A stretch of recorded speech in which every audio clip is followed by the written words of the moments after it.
আসসালামু আলাইকুম দর্শক বন্ধুরা, রূপসী বাংলা এগ্রো চ্যানেলের পক্ষ থেকে সবাইকে স্বাগত।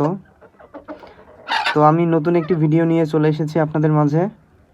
তো আজকের ভিডিওটি যে বিষয়ে আসলে কথা বলবো আপনাদের সাথে, তো শীতকালে মুরগির আসলে ঠান্ডার যে বিষয়টি, এই বিষয়টি নিয়ে মূলত আমি আপনাদের সাথে আজকে কথা বলবো। দেখুন, আমার ছোট একটি খামারে কয়েকটি দেশি মুরগির কিছুটা ঠান্ডা লেগেছে। তারা চোখ বন্ধ করে দেখুন কিভাবে আছে। আসলে আপনারা দেখলে বুঝতে পারবেন যে মুরগিগুলো ঠান্ডা লাগছে। অন্যান্য মুরগিগুলোকে দেখেন খুব চঞ্চল প্রকৃতির হয়ে আছে, কিন্তু এই মুরগিগুলো ঠান্ডা লাগছে। তো এই ঠান্ডা লাগলে আসলে মুরগিকে কি ধরনের মেডিসিন দেওয়া যায় অথবা কীরকম যত্ন নেওয়া যায় সেই বিষয়ে আজকে আপনাদের সাথে আলোচনা করব। তো আমার বেশ কিছু মুরগি একটু অসুস্থ, ঠান্ডা লাগছে তাদের।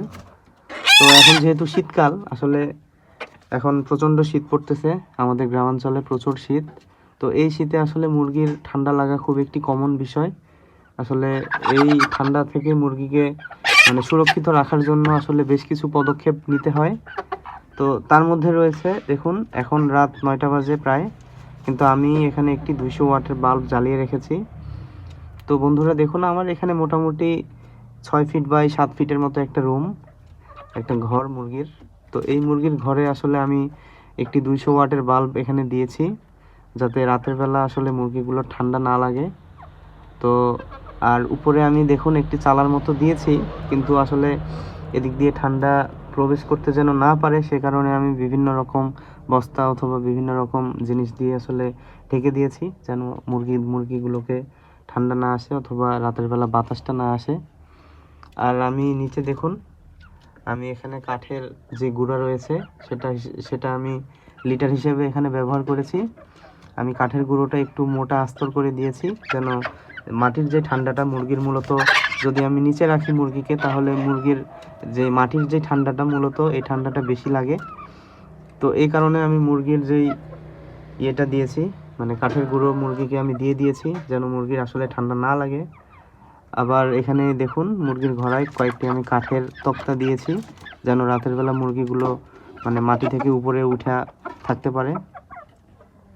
আর আমি এখানে রাতে সারা রাত আসলে লাইটটা জ্বালিয়ে রাখি, যেন মুরগিগুলোর আসলে ঠান্ডা না লাগে। আর যদি ঠান্ডা লেগেই যায়, যেমন আমার এখানে 2টি মুরগির ঠান্ডা লেগেছে, তো এখন আমার প্রথম করণীয় হচ্ছে আমি যেই সকালের পানির সাথে সকালে পানির সাথে আমি কয়েকটি ওষুধ এই মুরগিকে খাওয়াবো। তো প্রথম ওষুধটি দেখুন দর্শক, আমি এখানে আপনাদের সাথে একটু দেখাই, যে এই যে আমার হাতে দেখতে পাচ্ছেন এখানে হিস্টাসিন। তো আমি মুরগিকে আসলে হিস্টাসিন ওষুধটা ব্যবহার করব। হিস্টাসিন বাজারে পাওয়া যায়, যে কোনো ওষুধের ফার্মেসিতে আপনারা পেয়ে যাবেন, হিস্টাসিন বললেই আসলে হবে। এই হিস্টাসিন ওষুধটা আসলে আমি প্রত্যেক দিন মুরগিকে 1 লিটার পানিতে 2টি করে ওষুধ গুলিয়ে দিব। ওষুধটি খুলে গুঁড়ো করে আমি মুরগি যে পানি দিব খাবার, এই পানির সাথে আমি মুরগিকে গুলিয়ে দিব আর কি। তারপরে আরও আমার কিছু ওষুধ রয়েছে এখানে, দেখুন আমি আপনাদের সাথে একটু দেখাই। এই যে বন্ধুরা, এখানে রয়েছে যে মুরা প্লাস ভেট, এটা আসলে মুরগির একটি ভিটামিন জাতীয় ওষুধ। তো এটাতে অনেক কিছুই রয়েছে, লাইসোজোম, আরও ভিটামিন ই, ভিটামিন সি। তো আসলে ভিটামিন ই এবং ভিটামিন সিটা আসলে মুরগির প্রচুর প্রয়োজন। আসলে এই ভিটামিনগুলো মুরগির আসলে অনেক প্রয়োজন, কারণ ভিটামিন সি আসলে দেহের যেই ইয়েটা রয়েছে, রোগ প্রতিরোধ ক্ষমতা বৃদ্ধি করে। এই কারণে ভিটামিন সিটা প্রচুর প্রয়োজন মুরগির। আর আরও আমি বেশ কিছু ওষুধ ইউজ করি, দেখুন এখানে আরেকটি রয়েছে, এই যে দেখুন দর্শক বন্ধুরা, আপনারা দেখলে চিনবেন হয়তোবা, ডক্সি এভেট।